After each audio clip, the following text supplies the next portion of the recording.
Hello everyone समस्त को मु भी शिक्षक हेबी यूट्यूब चैनल दे बहुत बहुत स्वागत एवं अभिनंदन। आशा करुच्ची आपण समस्ते भलरे अछंती।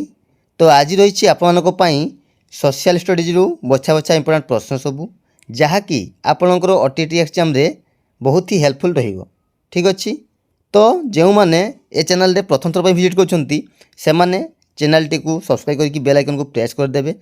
फल रे आगो को आसुवा प्रत्येक वीडियो नोटिफिकेशन सर्वप्रथमे आपन पाखु पहुँचो। आउ आपण मैंने प्रत्येक प्रश्नर एनसर कौन चूज करछंती ताहा कमेंट लिखिदेवे एवं शेष में आपणकर आउट ऑफ 10 केते मार्क रखुछंती ताहा मध्य कमेंट लिखि जणाइबे। ठीक अच्छी। तो चलंतु आउ डेरी न करिकी क्लास टी को आरंभ करिबा।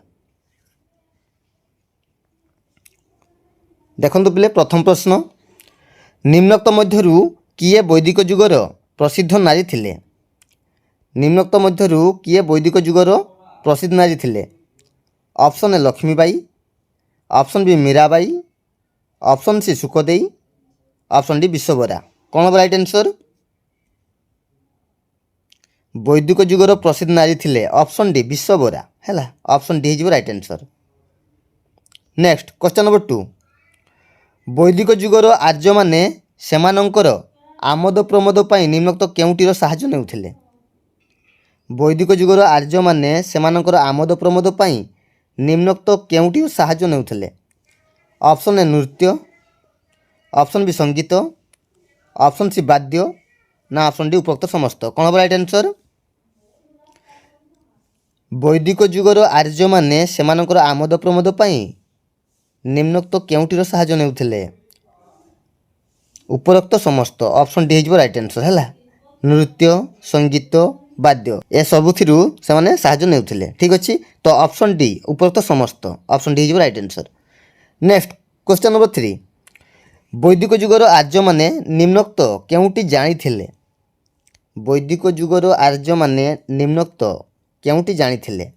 ऑप्शन ए पोषा खेल, ऑप्शन बी मल्लयुद्ध, ऑप्शन सी नौविहार, ऑप्शन डी उपरोक्त समस्त। कौन हम राइट आंसर? ऑप्शन डी उपरोक्त समस्त है। वैदिक जुगर आर्य माने पोषा खेल जानिथिले, मल्लयुद्ध जानिथिले, नौविहार ए समस्त जानिथिले है। तेणु ऑप्शन डी हो राइट आंसर उपरोक्त समस्त। नेक्स्ट देखो पिले आदि वैदिक जुगरे निम्नोक्त केउटी नथिला। आदि वैदिक जुगरे निम्नोक्त मध्यरु केउटी नथिला। ऑप्शन ए जाति प्रथा, ऑप्शन बी मिलीमिशि चलिबा, ऑप्शन सी उच्च नीच भेदभाव, ऑप्शन डी समस्ते समान। कौन हम राइट आंसर? आदि वैदिक जुगरे कौन नथिला पिले? ऑप्शन ए जाति प्रथा नथिला है। ऑप्शन ए हो राइट आंसर जाति प्रथा नथिला। मन देखियो। नेक्स्ट देखो पिले वैदिक जुगर ऋषि माने ईश्वर सत्ता किपरि उपलब्धि करथिले। ऑप्शन ए प्रार्थना करी, ऑप्शन बी यज्ञ करी, ऑप्शन सी प्रकृति आराधना करी, ऑप्शन डी मूर्ति पूजा करी। कौन हम राइट आंसर? वैदिक जुगर ऋषि माने ईश्वर सत्ता किपरि उपलब्धि करथिले। ऑप्शन सी हो राइट आंसर। नेक्स्ट देवता मानक उद्देश्य रे आर्य माने कौन उत्सर्ग करुथिले। देवता मानक उद्देश्य रे आर्य माने कौन उत्सर्ग करुथिले। ऑप्शन ए खाद्य, ऑप्शन बी पानीय, ऑप्शन सी फल, ऑप्शन डी चेरमूल। कौन हम राइट आंसर? देवता मानक उद्देश्य आर्य माने खाद्य उत्सर्ग करुथिले है। ऑप्शन ए राइट आंसर खाद्य उत्सर्ग करुथिले। ठीक अच्छी। नेक्स्ट आर्य माने निम्नोक्त केउ पोशाक पिंधुथिले। आर्य माने केउ पोशाक पिंधुथिले?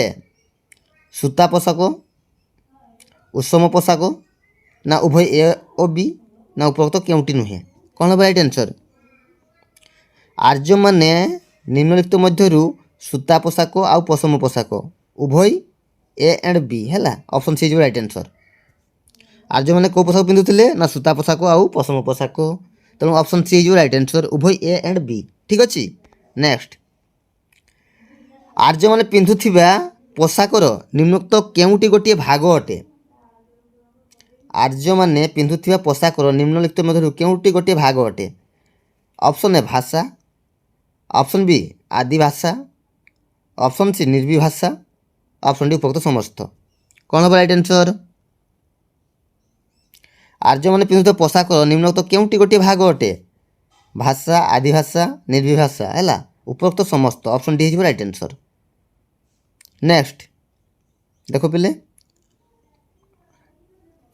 ଆର୍ଯ୍ୟ ପୁରୁଷ ଓ ସ୍ତ୍ରୀମାନେ ନିମ୍ନୋକ୍ତ କେଉଁ ଖୋଳ ତିଆରି ଗହଣାମାନ ବ୍ୟବହାର କରୁଥିଲେ?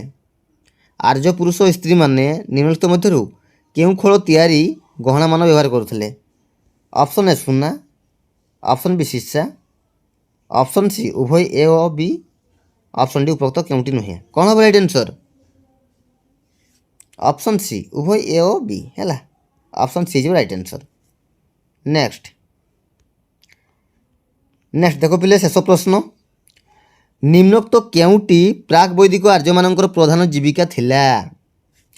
ନିମ୍ନଲିଖିତ ମଧ୍ୟରୁ କେଉଁଟି ପ୍ରାକ୍ ବୈଦିକ ଆର୍ଯ୍ୟମାନଙ୍କର ପ୍ରଧାନ ଜୀବିକା ଥିଲା? ଅପସନ୍ ଏ କୃଷି, ଅପସନ୍ ବି ପଶୁପାଳନ, ଅପସନ୍ ସି ବ୍ୟବସାୟ, ଅପସନ୍ ଡି ଉପରୋକ୍ତ କେଉଁଟି ନୁହେଁ? କ'ଣ ହେବ ରାଇଟ୍ ଆନ୍ସର୍?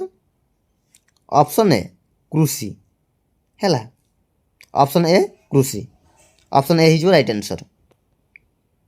ନେକ୍ସଟ ଦେଖ ପିଲେ, ଆପଣଙ୍କ ପାଇଁ ହେଲା କମେଣ୍ଟ ୱାର୍କ, ହେଲା ପ୍ରଶ୍ନଟି ରହିଛି, ନିମ୍ନୋକ୍ତ ମଧ୍ୟରୁ କେଉଁଟି ବୈଦିକ ଯୁଗ ନାରୀମାନଙ୍କର ବିଭିନ୍ନ କାର୍ଯ୍ୟକଳାପ ସମ୍ପର୍କିତ ନୁହେଁ? ନିମ୍ନୋକ୍ତ ମଧ୍ୟରୁ କେଉଁଟି ବୈଦିକ ଯୁଗ ନାରୀମାନଙ୍କର ବିଭିନ୍ନ କାର୍ଯ୍ୟକଳାପ ସମ୍ପର୍କିତ ନୁହେଁ? ତ ଏ ପ୍ରଶ୍ନର ସଠିକ୍ ଆନ୍ସର୍ କ'ଣ ହେବ ଆପଣମାନେ କମେଣ୍ଟ ସେକ୍ସନରେ ନିଶ୍ଚିତ ରୂପେ ଲେଖି ଜଣାଇବେ। ଆଉ ଆପଣଙ୍କର ଆଉଟ୍ ଅଫ୍ 10 କେତେ ମାର୍କ ରଖିଛନ୍ତି ତାହା ମଧ୍ୟ କମେଣ୍ଟ ଲେଖି ଜଣାଇବେ। ଠିକ୍ ଅଛି, ତ ଭିଡ଼ିଓ ଯଦି ଭଲ ଲାଗିଥାଏ ତେବେ ଲାଇକ୍ କରିଦେବେ ଏବଂ ନିଜର ସାଙ୍ଗସାଥିମାନଙ୍କୁ ସେୟାର ମଧ୍ୟ କରିଦେବେ। ତ ଆଉ ଗୋଟେ ନୂଆ ଭିଡ଼ିଓ ଦେଖା ହେବ, ସେ ପର୍ଯ୍ୟନ୍ତ ରହୁଛି। ଧନ୍ୟବାଦ। ଜୟ ଜଗନ୍ନାଥ।